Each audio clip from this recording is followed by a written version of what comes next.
पंचमी, कौन सी तिथि? पंचमी, चाहे वो शुक्ल पक्ष की हो चाहे वो कृष्ण पक्ष की। शिव महापुराण की कथा कहती है आपको सुख अनुभव हो जाएगा। कार्य सिद्ध जिंदगी में कभी संपदा कम नहीं हो सकती, संपदा बढ़ती चली जाती है। संपदा घट नहीं सकती, बढ़ेगी और घटेगी। कष्ट नहीं आ सकता, रोग बीमारी तकलीफ नहीं आ सकती। आपके लिए तो लाभदायक है, समझ लो ये कथा। शास्त्र कहता है कि जिसके घर में संपदा की कमी हो, पैसा आ ही नहीं रहा हो, सब दूर उलझ गया हो, बहुत टेंशन चल रहा हो, पंचमी तिथि के दिन गन्ने का रस जानते हो? ईख का रस, गन्ने का रस तुलसी जी के क्यारे में हाथ में लेकर 7 बार अपना नाम और गोत्र बोलकर छोड़ दो। जिंदगी में 3 साल में तो करोड़पति बनकर बैठ जाओगे, कभी लक्ष्मी की कमी नहीं आ सकती। तैयारी में बैठे रहोगे कि फिर पंचमी तिथि आए। हमारे यहाँ सांपों की पूजन कौन से दिन होती है, कौन सी तिथि में करते हैं? जम के बोलो जरा। नाग पंचमी। नाग पंचमी का मतलब क्या है? सांपों की पूजन करो।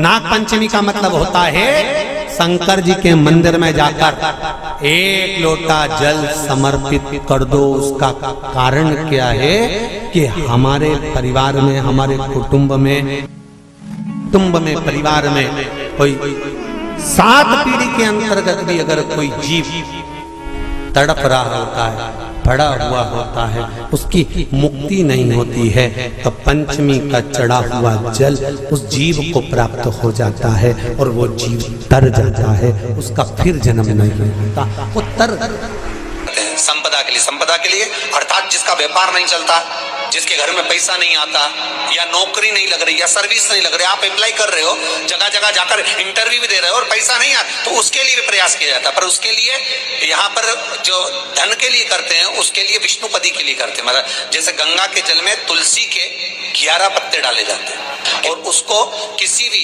नारायण के मंदिर में राम कृष्ण शिव शंकर नहीं, राम कृष्ण भगवान विष्णु दत्त आदि जितने नारायण के मंदिर हैं, उस मंदिर में किसी भी पात्र में, एक छोटे से पात्र में उसको भरकर रखी आते हैं महाराज। उससे भी जॉब, सर्विस, नौकरी में सफलता प्राप्त हो जाती है। परंतु वो भी एकादशी को ही होता है। कुछ देर तक पात्र को रखा जाता है, फिर वही पात्र का जल किसी भी वृक्ष के नीचे डाल दिया जाता है, उससे भी नौकरी के लिए फायदा मिलता है। गंगा का जल को एकादशी और द्वादशी, इन 3 तिथियों पर एक रोटी में थोड़ा सा मीठा रखकर सोमक पितृ का नाम लेकर यदि गाय को खिला दिया जाता है, तो अगर कोई पूर्वज प्रेत योनि में भी पड़ा हुआ होता है, भटक रहा होता है, जिसको पिंड नहीं मिला, जो अचानक मर गया होता है, अधोगति में चले गया होता है, उस जीव की मुक्ति दशमी,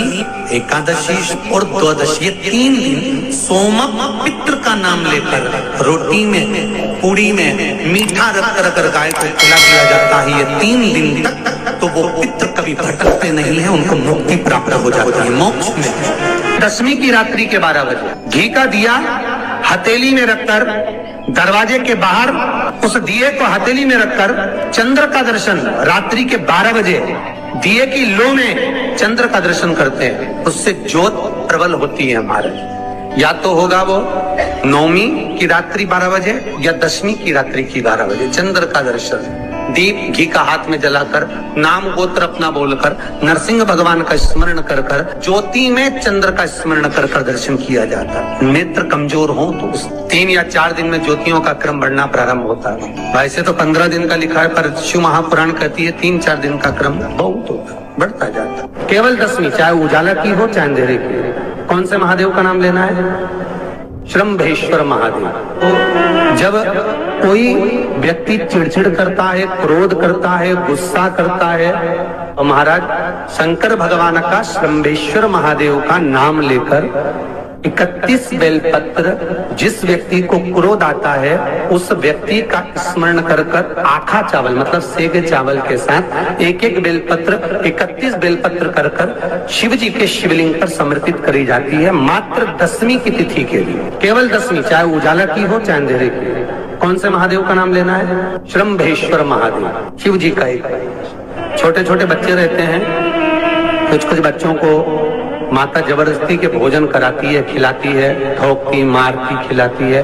कुछ कुछ बच्चे ऐसे रहते हैं वो कुछ खा ही नहीं पाते, मुख में दो और वॉमिटिंग कर देते हैं, उल्टी कर देते हैं। ऐसे बच्चों के लिए या जिस व्यक्ति को भोजन पचता नहीं हो और उदर में एसिडिटी रहती हो और जलन टाइप की होती हो, उसके लिए भी श्रम्भेश्वर महादेव का स्मरण है। सुंदर व्याख्यान वर्णन किया है। श्रम्भेश्वर महादेव के ठीक सामने अर्थात भगवान शंकर के किसी भी शिवलिंग के सामने एक तांबे के लोटे में जल रख लीजिए और जल के अंदर 3 बेलपत्र डाल दीजिए, एक पीपल का पत्ता डाल दीजिए, शमी के 11 पत्ते कलश को छुआकर शंकर भगवान के शिवलिंग पर श्रम्भेश्वर महादेव के नाम से चढ़ा दीजिए। उस जल को उठाकर ले आइए, 1 रात्रि तक घर के अंदर रखना है। उस जल को श्रम्भेश्वर महादेव का नाम लेकर जिस व्यक्ति को एसिडिटी होती हो या उदर खराब रहता हो या भोजन नहीं पचता हो या पेट से जुड़ी हुई प्रॉब्लम हो या बच्चों को भोजन कराते हैं और वो वोमिटिंग कर देते हो, ऐसे बच्चे को या भोजन नहीं भा रहा हो ऐसे व्यक्ति को उस जल को सवेरे, दोपहर, शाम 3 बार श्रम्भेश्वर महादेव का नाम लेकर आचमन कराना प्रारंभ कर दो, पिलाना चालू कर दीजिए। 3 या 4 दिन पिलाओगे, अपने आप उदर में भी आनंद रहेगा, बच्चा भोजन करना भी प्रारंभ कर देगा। श्रम्भेश्वर जिसको साइटिका की बीमारी होती है या स्लिप डिस्क की बीमारी होती है या कमर की रीढ़ की हड्डी कहीं बांकी टेढ़ी होने लगती है या नसें चोक होने लगी हों, काम ना कर रही हों, तो उसके लिए कुंदकेश्वर महादेव पर आप कोई भी सफेद कलर के पुष्प भगवान शंकर के मंदिर में कुंदकेश्वर के नाम से 31 फूल समर्पित करना है। 31 पुष्प और कुंदकेश्वर के नाम से 31 पुष्प समर्पित कर कर बेलपत्री के पेड़ के नीचे की जड़ थोड़ा सा भाग निकालकर ऊपर से छीलकर अंदर का भाग शंकर कुंदकेश्वर को चढ़ाना है। उस जड़ को लाकर उसको पीसना है और पीसकर सुबह के समय पर 3 बार उसका कुंदकेश्वर का नाम लेकर सेवन करना है। जिसको साइटिका और जिसको रीढ़ की हड्डी, स्लिप डिस्क, जिसको प्रॉब्लम होती है उसको बाबा कुंदकेश्वर एक ऐसे महादेव हैं क्योंकि भगवान शंकर के चरण पर पार्वती के द्वारा फेंका गया कुंद का प्रहार हुआ और उससे बाबा को चोट लगी, जिससे बाबा का नाम कुंदकेश्वर पड़ा। जब आप जल शंकर को चढ़ाने तो रोज ही जाते, जब एकादशी का दिन रहे और शंकर जी के मंदिर में आप जल समर्पित करें तो 3 बार मुख से स्वधा स्वधा स्वधा या स्वधा स्तोत्र का पाठ जिसमें 12 श्लोक